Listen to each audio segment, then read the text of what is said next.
மத்தேயு நற்செய்தியிலிருந்து வாசகம்.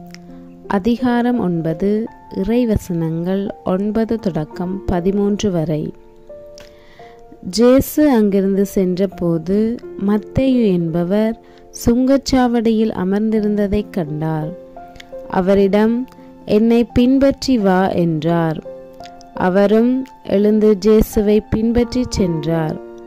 பின்பு அவருடைய வீட்டில் பந்தியில் அமர்ந்திருந்த போது வரி தண்டுபவர்கள், பாவிகள் ஆகிய பலர் வந்து ஜேசுவோடும் அவருடைய சீடரோடும் விருந்துண்டனர்.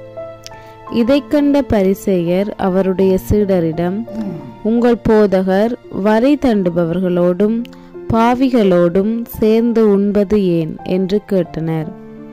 ஜேசு இதை கேட்டவுடன், "நோயற்றவர்க்கு அல்ல, நோயுற்றவருக்கே மருத்துவர் தேவை. பலியை அல்ல, இரக்கத்தையே விரும்புகின்றேன் என்பதன் கருத்தை நீங்கள் போய் கற்றுக்கொள்ளுங்கள். ஏனெனில் நேர்மையாளரை அல்ல, பாவிகளையே அழைக்க வந்தேன்" என்றார். வாழ்வு தரும் இயேசு கிறிஸ்துவின் நற்செய்தி. கிறிஸ்துவே உமக்கு புகழ்.